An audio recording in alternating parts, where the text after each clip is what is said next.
21장 1절에서 11절까지 봉독하겠습니다. 마태복음 21장 1절에서 11절까지 봉독합니다. 그들이 예루살렘 가까이 가서 감람산 벳파게에 이르렀을 때에 예수께서 두 제자를 보내시며 이르시되 너희는 맞은편 마을로 가라. 그리하면 곧 매인 나귀와 나귀 새끼가 함께 있는 것을 보리니 불어 내게로 끌고 오라.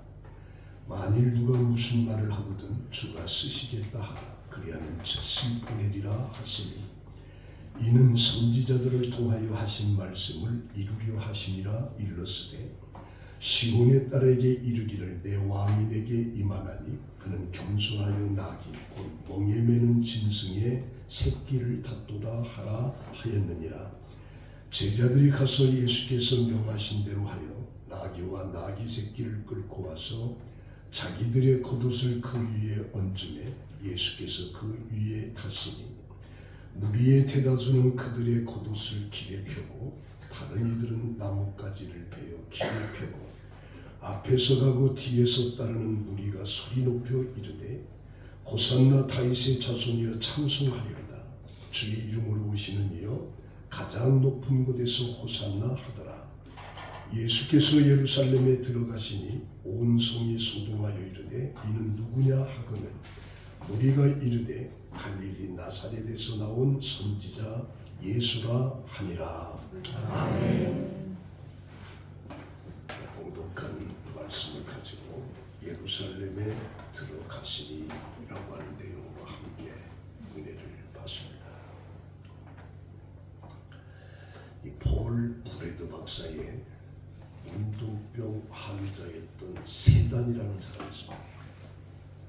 그 세단은 과거에 고통받았던 이야기를 전해주고 있는데 학교 친구들로부터 괴로움을 당했던 일, 또 버스 운전기사가 그를 발로 걷어차 바깥으로 굴러 떨어지게 했던 일, 기술과 재능을 가지고 있었지만 여러 회사에서 쫓겨나고 병원에서도 치료를 거부당했던, 그러던 중에 이 세단은 그 폴 브레드 박사와 안과 의사인 그의 부인으로부터 몇 차례 수술을 받습니다. 근육 이식이라든가 신경 제거라든가 발가락 절단이라든가 또 백내장 제거를 받게 되는 겁니다. 그래서 이 인간이 당할 수 있는 모든 고통을 그는 30분 동안 계속 이야기를 해주고 있는데 이 말을 듣고 있던 필립 얀시에게 아주 놀라운 말을 하는데 한 가지 더 말할 것이 있습니다. 저는 이 병에 걸려서 너무 행복합니다. 필립 얀시가 행복하다니 그렇습니다. 문둥병에 걸리지 않았더라면 정상적인 가정을 꾸리고 평범하게 살았을 것입니다. 사회에서 부와 더 높은 지위를 차지하려고 발버둥 쳤을 겁니다. 그렇다면 폴 박사와 마가렛 박사 같은 훌륭한 분들을 절대로 만날 수 없을 것이고 또한 그들 안에 살아계신 하나님도 결코 만나지 못했을 것입니다. 그들 안에 살아계신 하나님을 만났다라고 하는 것을 행복하다라고 이 문둥병자였던 세단이 고백을 하는 거죠. 이걸 보면서 십자가를 지기 위해서 예루살렘으로 나귀를 타고 가시는 예수님을 만나는, 그래서 오늘 우리도 예수를 만났더니 너무 행복하다라고 하는 고백이 우리 신앙인들에게 있어야 된다라고 말씀드립니다. 이스라엘 사람들의 명절인 6월절에는 수많은 사람들이 예루살렘으로 모여듭니다. 예수님이 입성하자 종려나무가지를 흔들고서 환영하면서 오는 것을 우리가 종려주일이라 오늘을 가리킵니다. 우리 10절에 보니까 예수님이 예루살렘에 들어가시는데 온 성이 소동하여 이는 누구냐 하거든 온 성이 소동하는 것을 수많은 사람들이 쳐다보고 그 뒤를 따르면서 나귀에 탄 예수를 향해서 종려나무 가지를 흔들면서 호산나 다윗의 자손이여 찬송하리로다. 주의 이름으로 오시는 이여 가장 높은 곳에서 호산나 하더라. 대체 그가 누구이기에 왜 이렇게 사람들이 떠드는 것이냐? 그러자 무리가 대답하기를 갈릴리 나사렛에서 나온 선지자 예수다라고 얘기합니다. 그렇다면 다윗의 자손 예수는 왜 예루살렘으로 들어가시는가? 그것도 나귀를 타고. 그것은 선지자 예언을 이루기 위한 것인데 그 말씀이 바로 스가랴 9장 9절입니다. 시온에 따라 크게 기뻐할지어다. 예루살렘에 따라 즐거이 부를지어다. 보라, 내 왕이 내게 임하시나니 그는 공의로우시며 구원을 베푸시며 겸손하여서 나귀를 타시나니 나귀의 작은 것 곧 나귀 새끼니라. 이게 스가랴 9장 9절 속에 예언된 그 예언을 성취하기 위해서 예수님께서 나귀를 타고 예루살렘으로 입성하는 거죠. 그 길은 바로 아버지의 뜻을 이루기 위해서 예루살렘으로 들어갑니다. 왕으로서의 고난을 받기 위해서 예루살렘으로 가신 거예요. 예루살렘에 들어가는 것은 십자가에 죽기 위해서 지금 예루살렘으로 예수님이 입성하신 거예요. 빌립보서 2장 6절에 보면 그는 근본 하나님의 본체시나 하나님과 동등됨을 취할 것으로 여기지 아니하시고 오히려 자기를 비워 종의 형체를 가지사 사람같이 되었고 사람의 모양으로 나타나서 자기를 낮추시고 죽기까지 복종했으니 곧 십자가에 죽으심이라. 세례 요한도 세례를 베푸는 요단강에서 예수를 쳐다보면서 뭐라고 하냐? 보라, 세상 죄를 지고 가는 하나님의 어린 양이다. 예수를 가리켜서 세상 죄를 지고 가는 하나님의 어린 양이라고 세례 요한이 큰 소리로 외친 거예요. 로마서 5장 9절에 보면 이제 우리가 그의 피로 말미암아 의롭다 하심을 받았으니 더욱 그로 말미암아 진노하심에서 구원을 받은 것이니 그의 십자가의 죽음을 통해서 우리가 구원을 받는다라고 얘기하고 있습니다. 그런데 사실 예수님은 십자가에 죽으실 만한 죄를 전혀 범한 일이 없어요. 이게 누가복음 23장에 보면 예수님이 죄가 없다라고 하는 무죄라고 하는 말이 6번 나옵니다. 4절에 빌라도가 입으로 말하기를 그는 죄가 없다. 14절에도 그에게 보니까 죄를 찾지 못했다. 15절에도 죽을 일이 없다. 22절에도 죽일 죄를 찾지 못했다. 41절에 가서는 그 일을 찾아보니까 옳지 않은 것이 없다. 47절은 정녕 그는 의인이었다. 51절에 공의원 요셉은 이 결의와 행사에 동의하지 않고 있는 것을 보는 거죠. 그래서 예수는 전혀 죄가 없다라고 하는 것이 누가복음 23장에 누가는 6번을 강조합니다. 그래서 죄가 없는 예수를 흉틀에 매달아 지평하려고 하다 보니까 어처구니 없는 일들이 벌어지는데 유대인들은 사내들인 공회에서 자신들이 고발한 죄목을 주로 예수님은 스스로 메시아다라고 하는 것을 집중하면서 거기에서 고발을 하는 거죠. 그런데 그들이 그 예수를 빌라도의 로마 총독 빌라도 앞에 예수를 끌고 갔을 때는 그들이 전날에 얘기했던 건 다 빼버려요. 그리고 전혀 다른 죄목을 대는데 그는 우리 백성을 미혹하고 가이사에게 세금 바치는 걸 금하고 자칭 왕이라 그렇게 하더이다 라고 하는 것으로 로마 총독 빌라도에 그렇게 그래요. 유대인 지도자들은 예수님을 고발한 내용이 정치적인 것입니다. 로마가 다스리는 통치에 해가 될 만한 내용들을 골라내서 고발을 하는 거죠. 그래서 이들의 목적은 공정하게 예수가 죄가 있나 없냐가 아니고 수단과 방법을 가리지 않고 예수를 처형하는 자체의 목적을 두고 있는 거예요. 그래서 우리가 1절에 보면 그들이 예루살렘에 가까이 가서 감감산 백박에 이르렀을 때 예수께서 두 제자에게 너희는 맞은편 마을로 가라. 그리하면 나귀가 매어 있을 것이다. 그것을 풀어가지고 가라. 만일 누가 이것을 풀고 가느냐라고 하면 너는 주가 쓰시겠다고 해라. 그러면 즉시 보내리라. 예루살렘에 예수님이 입성하는데 나귀가 필요하다는 거죠. 근데 그 나귀를 어떻게 공급받느냐? 제자들에게 가라. 마을로 가라. 그러면 매인 나귀가 있을 것이다. 그걸 풀어서 내기로 가져오라. 그래서 그 나귀를 타고 스가랴 9장에 몇백 년 전에 예언했던 그 예언을 성취하기 위해서 그 나귀를 타고 예루살렘에 입성하겠다는 것이죠. 이 내용을 보면서 우리가 세 가지 교훈이 뭐냐? 첫 번째는 마을로 가라. 명령하는 거죠. 그 명령에 제자들은 순종하는 거예요. 그래서 신앙생활에 있어서 가장 중요한 것은 순종인 거예요. 마을로 가라. 내게로 끌고 오라. 그래서 이 성경은 항상 오늘 우리들에게 명령을 하고 있고 그 말을 듣는 성도들은 항상 순종하는 것으로 되어 있습니다. 그래서 6절에 보니까 제자들이 가서 예수께서 명하신 대로 하여를 가라. 끌고 가라. 제자들이 그대로 순종하라.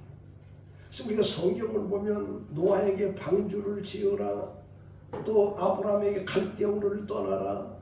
바로에게 나아가라. 애국으로 내려가지 마라. 여리고성을 7번 돌아라.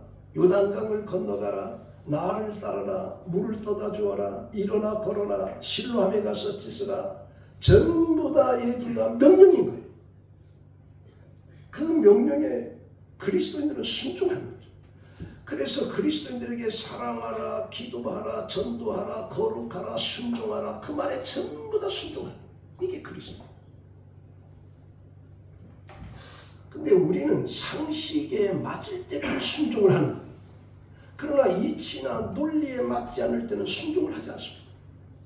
그러나 그리스도인이라고 하는 것은 하나님의 말씀에 100% 순종하는 거예요. 그 순종할 때 복을 받고 순종할 때 기적이 일어나고 순종할 때 우리의 삶을 하나님이 지켜주신 거예요.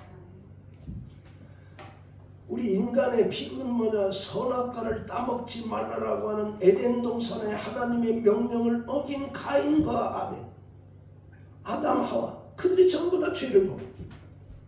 이 불순종이 비극인 거예요. 불순종이 비극. 니느웨로 가서 외치라라고 하는 그 요나가 하나님의 명령을 거절했다가 풍랑을 만나서 바닷속에 집어던지는 비극을 당하는 것이면 전부 다 불순종이에요. 그러나 참된 주님의 사람들은 항상 주님의 말씀에 순종하는 것이죠. 그래서 이 성경 전체가 순종이냐 불순종이냐 창세기서도 그렇게 나오죠. 성경은 항상 우리에게 명령을 하고 명령한 것을 내가 순종하느냐 불순종하느냐 거기에서 축구와 복이 멸망하느냐. 그리고 두 번째는 예수님께서 뭐라고 하나 왜 그 나귀를 부르느냐라고 얘기하면 주가 쓰시겠다고 해요. 이 주라고 하는 말이 퀴리오스라고 하는 말인데 이게 성경에서 나오는 뜻으로서의 소유주라고 하는 뜻입니다. 이 세상의 모든 것이 소유주가 주님이시라는 거죠. 나귀 주인이 분명히 있는데도 불구하고 내게로 가라져와라. 왜 그걸 부르냐? 주가 쓰시겠다. 왜? 주님의 것이라. 주님의 것이라. 절대적인 주권을 말하고 있어요.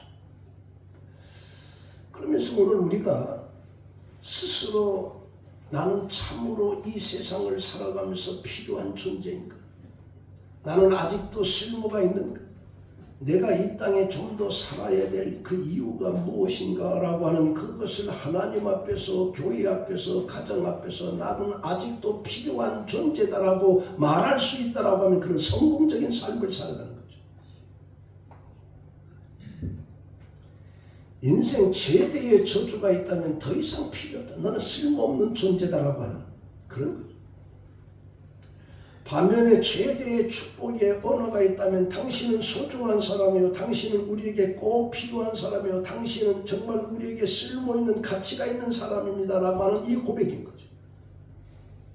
이런 걸 보면서 나는 어디에 필요한 존재인가? 어디에 쓰임받기 위해서 이 땅에 태어나는가?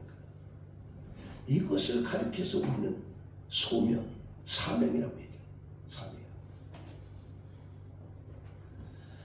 그렇기 때문에 내가 사는 삶에 있어서 소명이 뭐고 사명이 무엇인가를 알고 있다라고 하는 것이 참 중요하다.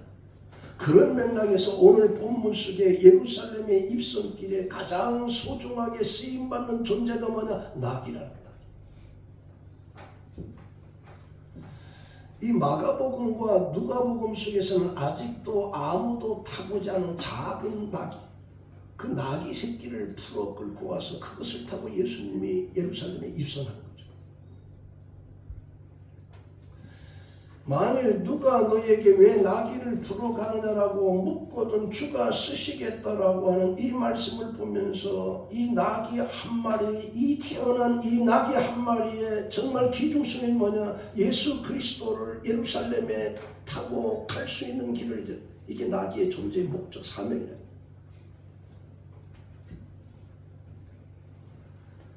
그러니까 이 나귀는 예수님이 예루살렘에 입성하는데 사용되어진 것으로서의 이 나귀의 어떤 목적, 사명, 이걸 마태가 지적하거든요. 그러면 나귀 새끼가 이렇게 영광스러운 쓰임을 받은 것이 이미 오래전에 하나님에 의해서 계획되어졌다라고 하는, 예언되어졌다라고 하는 것이 성취되어지는 건데, 그래서 4절에 이는 선지자로 하신 말씀을 이루려 하십니다. 자, 이걸 보면서 나귀 한 마리에게도 하나님의 깊은 섭리가 있다라고 하면 오늘 나 같은 존재 속에는 하나님의 계획이 있지 않겠는가? 하나님이 나를 필요로 하는 무언가 있지 않겠는가? 그게 바로 사명이다. 그 사명을 알고 내가 세상을 살아가고 주를 위해서 사용되어진다라고 하는 건 놀라운 축복이다. 그래서 디모데후서 2장 20절에는 이런 말씀이 있습니다. 큰 집에는 금그릇도 있고 은그릇도 있고 나무와 질그릇도 있습니다. 여기 큰 집이라고 하는 것은 하나님의 집을 가리키는 것이고, 그릇이라고 하는 것은 우리 인생을 의미하는 것. 귀한 그릇이 무엇으로 만들어졌느냐가 중요한 것이 아니고 쓰임 받기에 합당한 것이다. 그래서 우리는 얼마나 가졌느냐, 어떤 위치에 있느냐, 얼마나 아느냐가 문제가 아니라 하나님께서 나를 쓰고자 할 때 내가 쓰임 받을 수 있는 그런 삶을 살고 있느냐, 그게 더 중요하다. 우리의 삶은 하나님이 쓰실 때만 가치가 있고, 우리의 삶은 하나님이 쓰실 때만 행복할 수 있고, 우리의 삶은 하나님이 쓰실 때만 우리는 형통할 수 있습니다. 그래서 하나님은 한 사람 한 사람 분명한 계획을 가지고 있는 거죠. 놀라운 계획을 가지고, 하찮은 그 나귀 한 마리에도 하나님께서는 계획이 있는 것처럼 오늘 여러분들도 각자의 삶 속에서 하나님의 귀한 계획이 있다. 그 계획에 내가 쓰임을 받는다라고 하는 이 사실 자체는 감격스러운 것이죠. 감격스러워. 그래서 주가 쓰시겠다. 즉시 보내리라. 오늘 하나님이 여러분들은 내가 너를 쓰겠다. 감격한 것밖에 없어요. 감격. 주가 쓰시겠다. 여성 최초로 노벨 문학상을 받은 이가 있는데, 그 스웨덴의 니게돌라는 사람. 이 사람은 진홍 가슴새라고 하는 그 동화와 같은 책인데, 그 내용을 보면 옛날 하나님께서 세상 만물과 동식물을 지으실 때였는데 전용 무릎이 되어서 깊은 생각에 잠기신 후에 잿빛 털을 가진 조그만 새 한 마리를 하나님이 만드셨어요. 그리고 이름을 진홍 가슴새라 붙여준 거죠. 이 새가 하나님께 물어봤습니다. 저는 온통 잿빛 털을 가지고 있는데 어찌해서 진홍 가슴새라고 하는 이름을 붙여주었습니까? 그러자 하나님께서 말씀하시기를, 내가 참 사랑을 베풀 수 있을 때 그 이름에 합당한 깃털을 가지게 될 것이다. 그리고 오랜 세월이 흘렀습니다. 어느 진홍 가슴새의 둥지 근처 언덕에 십자가가 세워졌어요. 그리고는 그 어떤 사람이 그 십자가에 매달려 있는데 멀리서 보던 이 진홍 가슴새가 그 사람이 얼마나 불쌍하게 보이는지, 그 사람이 무섭다라고 하는 생각을 뒤로하고 그 십자가에 달려갔습니다. 가까이 가서 보니까 그 사람의 이마에 가시관이 쓰여진, 그 가시마다 검붉은 피가 솟아납니다. 이 새는 그 가엾는 사람의 이마로 날아가서 조그만 부리로 그 이마에 갇힌 그 가시를 하나씩 빼는 거예요. 그 뽑을 때마다 그 자리에서 피가 솟아서 이 새의 깃털에 피가 묻는.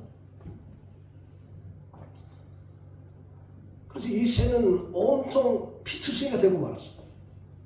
그 지칠 때까지 가시를 뽑다가 안타깝게 그냥 돌아오고 맙니다. 왜냐하면 그 사람이 결국에 숨을 거뒀기 때문에.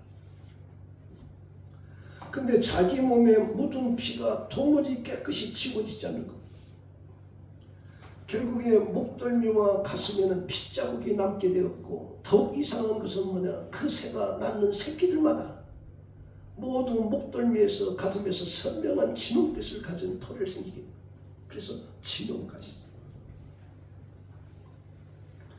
이 진홍 가슴새 이야기는 하나님으로부터 일꾼으로 부르심을 받은 모든 사람들의 이야기인데, 우리가 갈보리에서 흘리신 예수 그리스도의 그 피를 온통 덧입혀서 그때 우리가 죄사함을 받고 하나님의 일꾼으로 부름을 받는 거예요.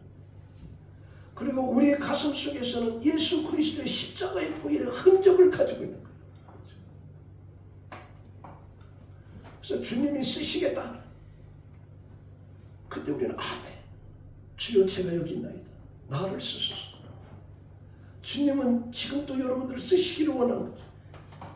쓰기를 원하시는 그 주님에게 내가 여기 있사오니 나를 쓰시옵소서 라고 하는 답변을 할 수 있어요. 그래서 우리는 주가 쓰시겠다라고 할 때 여러분들은 무엇이든지 간에 쓰시옵소서, 주님 마음대로 쓰시옵소서. 여러분들의 인생을 그렇게 좀 드러내놓을 수 있는, 이게 그리스도예요. 이게 그리스도. 아직도 나라고 하는 것이 나를 붙잡고 있을 때는 그건 그리스도인으로서의 거리가 멀어지는 겁니다. 아무리 소중하고 아무리 귀하도 주님께서 내가 그걸 쓰고 싶다라고 하면 쓰시옵소서 하고 줄 수 있는 것, 이게 그리스도. 내 생명이라고 한다면 쓰시옵소서. 하나님께서 전 인류를 구원하기 위해서 하나밖에 없는 독생자, 네 목숨을 내가 쓰겠다라고 할 때 주님은 십자가에 죽으시는 거죠. 오늘 이게 우리에게 필요해요. 그리고 세 번째는 나귀 새끼를 끌고 와서 자기 겉옷을 그 위에 얹고 호산나 호산나 찬송하리로다 수많은 무리가 예루살렘에 입성하면서 소리 지르는 거예요. 나귀 새끼를 끌고 와서 자기 겉옷을 벗고 길가에 뿌리고 종려나무를 흔들면서 하는 이런 모든 것들은 지극한 존경과 헌신을 뜻하는 표현입니다. 제자들이 먼저 자기 겉옷을 다 벗고 그리고 나귀에다 올려놓고 예수님 거기 타시라는 거죠. 어떻게 보면 심히 부끄러운 가난한 것의 표징이 되기도 했나, 그러나 나귀를 탈 사람에게 최대의 경의를 베푸는 거예요. 그 가난한 가장 밑바탕에 사는 예수를 따르는 그 무리들이 전부 다 자기 옷을 벗어버려요.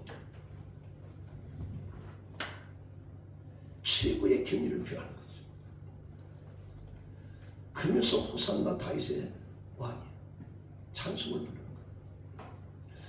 근데 중요한 것은 예수님은 최고의 어떤 그런 경의와 최고의 어떤 정성, 최고의 마음을 받을 만한 그런 분이시다는 거예요. 이게 요한복음 12장에 봅니다. 6월절 엿새 전에 예수님께서 베다니에 이르렀을 때 죽은 자를 살리신 나사로가 있는 거죠. 예수님이 그곳에서 잔치를 베푸니까 예수님께서 그 집에 가져가죠. 그때 마리아가 지극히 비싼 향유를 예수의 발에다 붓고 자기 머리털로 예수의 그 발을 기름으로 닦는 거예요. 가장 비싼 향유였습니다. 그걸로 발을 닦는 거예요. 향유 냄새가 집안에 가득한 가장 귀한 옥합을 깨뜨려서 예수에게 부은 것이죠. 이게 300데나리온이라는 건데 이게 노동자 1년 임금입니다. 당시 관습에는 손님에게 발을 씻을 물을 주는 것이 팔레스타인 지방의 여행자의 그 발이 먼지에 더러워졌기 때문에 물을 줘서 발을 씻게끔 하는 것이 하나의 관습입니다. 근데 특별한 경우는 향유를 갖다가 발이 아니라 머리다 붓는 거예요. 근데 이 마리아는 예수의 머리가 발에다 붓는 거예요. 향유를 붓고 자기 머리털로 그걸 닦는 거죠. 이거 뭐냐? 최고의 존경과 숭배의 태도입니다. 다시 말하면 향유를 예수의 머리에 부을 자격조차도 없는 나 같은 것이 그런 겸손한 모습으로 빈천한 종의 모습으로 예수의 발에다가 자기 머리털로 향유를 닦는 거예요. 예수는 그런 분이십니다. 낙이 타고 예루살렘에 입성하는 예수님은 온 세계가 경배하며 그를 찬송하며 영광을 돌려야 됩니다. 왜 그냥 그는 하나님이십니다. 창조주십니다. 전능자이십니다. 그분이 우리를 구원하기 위해서 똑같은 인간으로 왔을 뿐이에요. 그러니 그분을 향해서는 최대의 경의를 표해야 한다. 이게 요한계시록 4장에 보면 이렇게 납니다. 내가 보니 하늘문이 열렸는데 내게 들은 바 올라오라. 이후에 마땅히 일어날 일을 내게 보이리라. 내가 곧 성령의 감동이 되었더니 보라 하늘에 보좌가 베풀고 그 보좌 위에 앉으신 이가 있는데 모양이 백옥과 홍보석 같고 무지개가 있어 보좌에 돌리는데 그 모양이 녹보석 같더라. 또 보좌에 24자가 있고 그 보좌 위에 24장로가 있고 흰옷을 입고 머리에 금관을 쓰고 앉았더라. 보좌로부터 번개와 음성과 우레소리가 나고 등불 7이 있으니 이는 하나님의 7영이라. 보좌 주에 4생물이 있는데 앞뒤에 눈이 가득하더라. 첫째 생물은 사자와 같고 둘째 생물은 송아지와 같고 셋째 생물은 얼굴이 사람 같고 넷째 생물은 독수리와 같은데 그 4생물이 각각 6날개를 가졌고 그 안에 주위에 눈들이 가득하더라. 그들이 밤낮 쉬지 않고 이르기를 거룩하다 거룩하다 거룩하다 주 하나님 곧 전능하신 이여 전에도 계셨고 이제도 계시고 장차 오시기시라. 이게 하늘나라의 지금 환상을 요한이 본 거예요. 수많은 천사가 있고 24장로가 있고 거기에 4생물이 있고 4생물이 6날개가 있는데 6날개를 붙여서 거룩하다 거룩하다 거룩하다 전능하시다. 이게 바로 예수님이라는 얘기죠. 그 예수를 향해서 우리의 최대의 모든 경의를 제해서 그를 돌리고 그 영광을 당연하다 당연하다. 이게 마리아도 그 값비싼 향유를 예수의 발에다 붓고 자기 머리 있을 수가 없는 거예요. 머리다 붓는 것도 최대의 어떤 경인데 그의 발에다도 부서가죠. 왜? 나 같은 것이 어떻게 머리다 붓을 수가 있냐. 겸손한 거예요. 열왕기상 그 8장에서도 솔로몬이 화목제의 제물을 드렸는데 여호와께 드린 소가 22,000마리고 양이 12만 마리. 하나님 앞에 솔로몬이 제사를 그렇게 해요. 이 엄청난 거예요. 양이 12만 마리, 소가 22,000마리. 그걸 하나님 앞에 드려.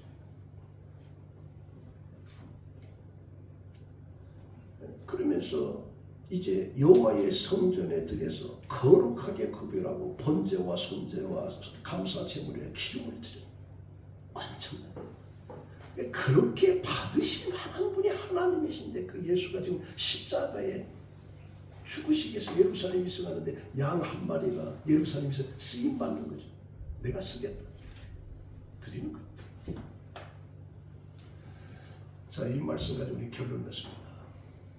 9절에 보니까 앞에서 가고 뒤에서 따르는 무리가 소리 높여 이르되 호산나 호산나 다윗의 자손이여 찬송하시리.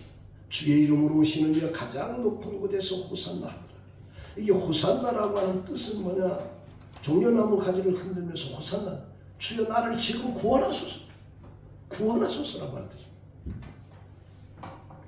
수많은 군중들이 종려 가지를 흔들면서 호산나 나를 구원하소서 이 상황에서 나를 구원하소서 하면서 예루살렘에 그 무리들과 함께 다 들어가는 거죠. 그러면 예수님께서 왜 예루살렘에 들어가시는 이유가 뭐냐? 십자가를 지기 위한 거죠.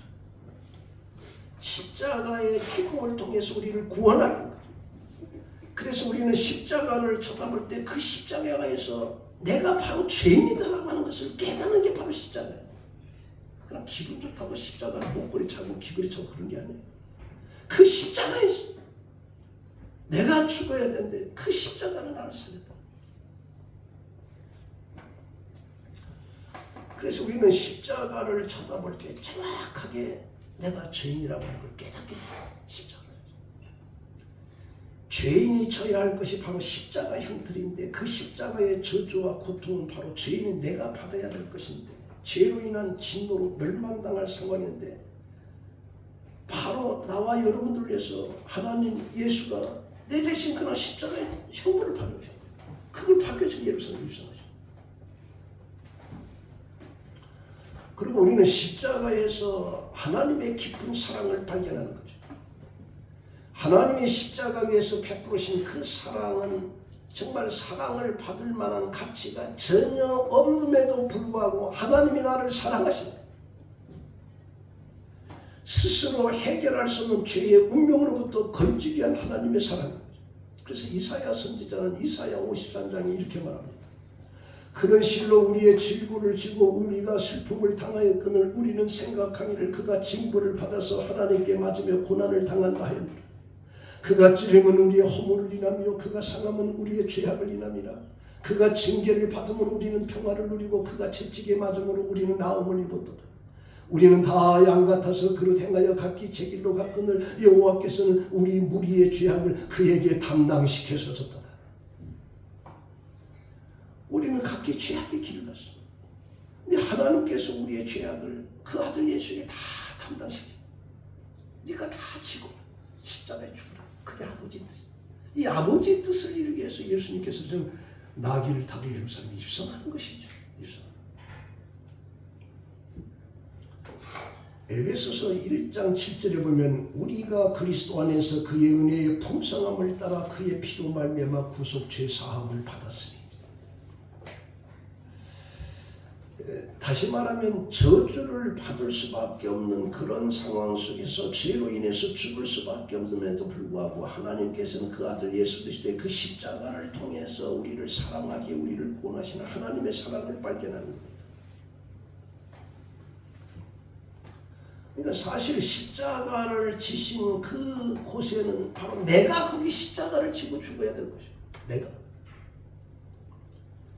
그래서 이 죄와 저주가 얼마나 무서운가를 깨닫게끔 해주는 게 바로 십자가.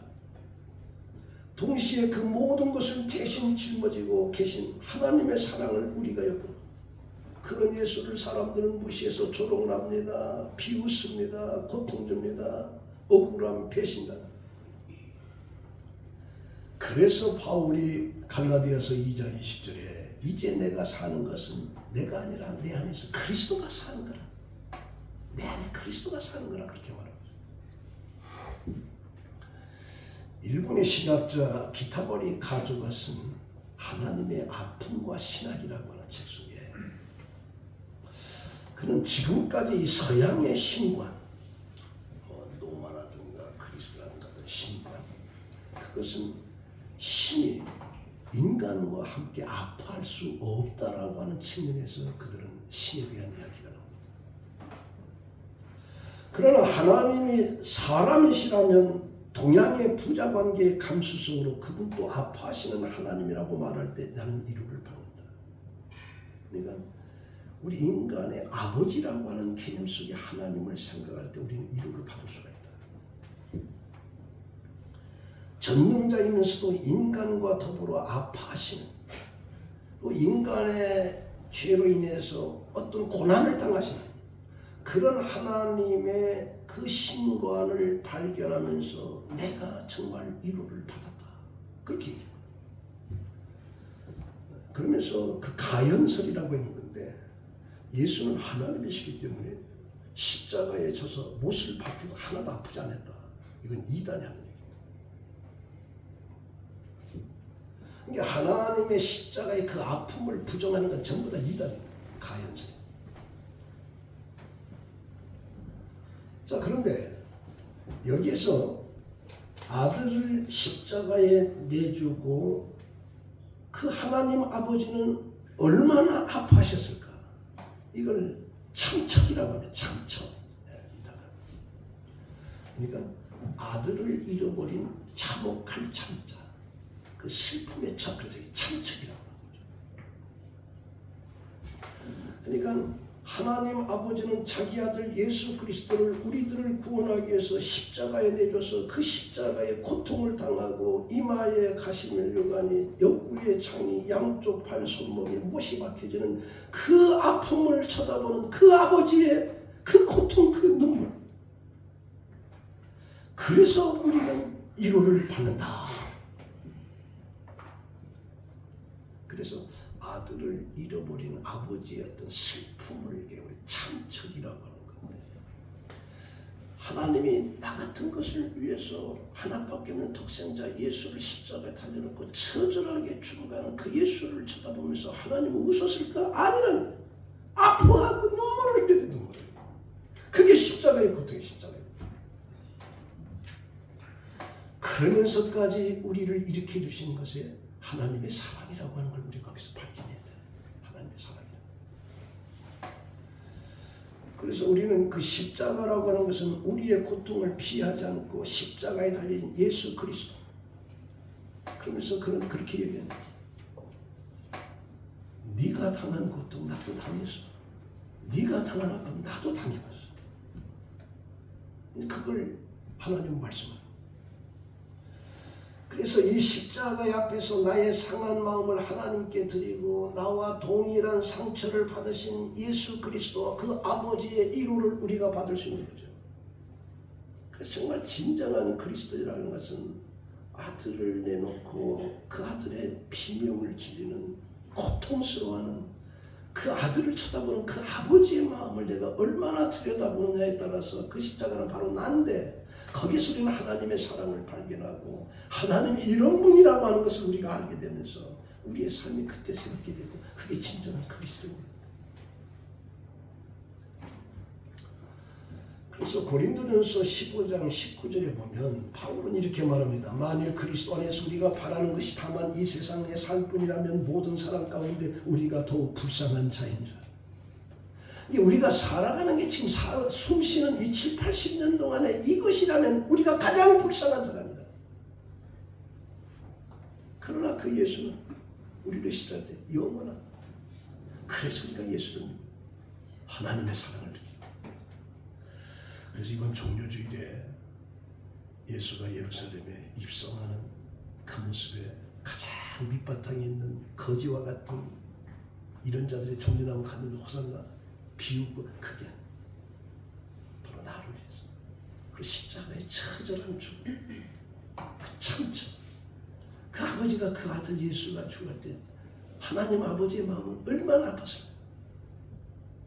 내가 가야 되는 그곳인데 그런 하나님을 생각하면서 우리는 사랑에 감격하면서 그 예수 그리스도가 나를 위해서 예루살렘 입성하는 이 종려주일에 그 깊은 하나님의 사랑을 발견하는 여러분들의 삶이 되기를 예수의 이름으로 축원합니다. 기도하겠습니다. 하나님 감사합니다. 예루살렘의 그 입성은 많은 무리들이 가지를 흔들면서 호산나 호산나 다윗의 자손, 그러나 그 길은 십자가의 죽음의 길이었습니다. 그 십자가에 죽어가는 아들의 모습을 하나님은 얼마나 아파했을까. 거기서 우리는 하나님의 사랑을 발견하는 거죠. 나 같은 것을 위해서 아들의 그 아픔을 참척을 하시는 하나님, 그 사랑에 감격하고 감동하면서 우리의 삶을 그리스도를 위해서 살아가는 우리 모두가 되게 하여 주시옵소서. 예수님의 이름으로 기도합니다. 아멘.